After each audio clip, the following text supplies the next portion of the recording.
আসসালামু আলাইকুম। রসনার ব্যঞ্জন চ্যানেলে রান্নাঘরে আজকে আয়োজন করা হয়েছে পাবদা মাছ।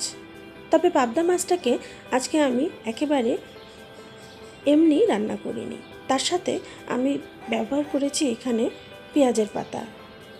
আর এই পেঁয়াজের পাতাটা এবং পাবদা মাছের স্বাদ মিলেমিশে যে কি একটা অসাধারণ স্বাদে তৈরি করেছে, সেটাই অনুভব করানোর জন্য আজকের এই আয়োজন। শুরুতে আমি পেঁয়াজের পাতা এবং পাবদা মাছ খুব ভালোভাবে ধুয়ে নিয়ে পরিষ্কার করে নিয়ে নিয়েছি।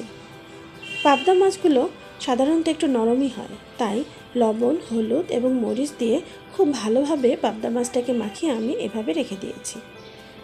আর সাথে আমি কেটে নিয়েছি পেঁয়াজের পাতা। পেঁয়াজের পাতাগুলোকে 1 ইঞ্চি সমান লম্বা করে কেটে নিয়েছি। এই রান্নায় আমি আরও ব্যবহার করেছি টমেটো। এখন আমি একটি পেঁয়াজ খুব ভালো করে কুচি করে কেটে নিয়ে চুলায় 1/2 কাপ তেলের মধ্যে দিয়ে নিয়েছি। পেঁয়াজটা যখন একটু ভাজা হবে তখন এর মধ্যে দিয়ে দেবো 1 চামচ পরিমাণ রসুন বাটা, 1 চামচ পরিমাণ জিরা বাটা,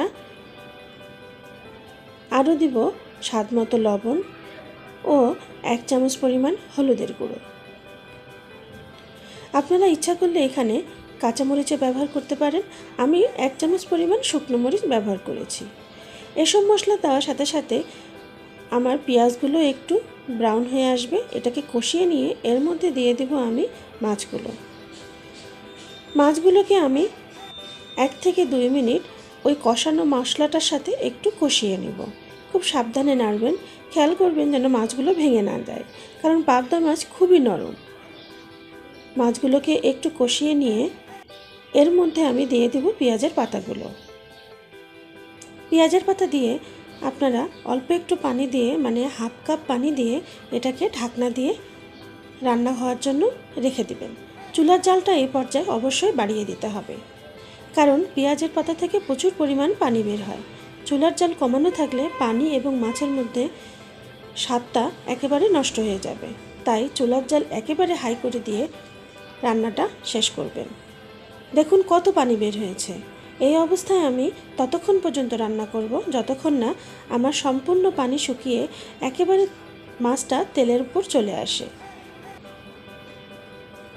আজকে এই রান্নাটা করতে আমার বেশিক্ষণ সময় লাগেনি। অল্প সময়ে আমি খুব সহজে এবং মজাদার একটি মাছের রেসিপি আজকে আপনাদের সামনে নিয়ে এসেছি। সাধারণত মাছ রান্না করতে বেশিক্ষণ টাইম লাগে না। আমার দাদিকে দেখতাম মাছ কখনো অল্প জালে রান্না করতো না।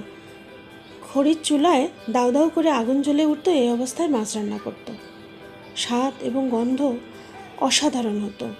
আমার রান্নাটা শেষ হয়ে গিয়েছে, আমি একটা বাটিতে তুলে নিয়েছি। রেসিপিটি ভালো লাগলে অবশ্যই বাসায় রান্না করে খেয়ে দেখবেন কেমন লাগছে।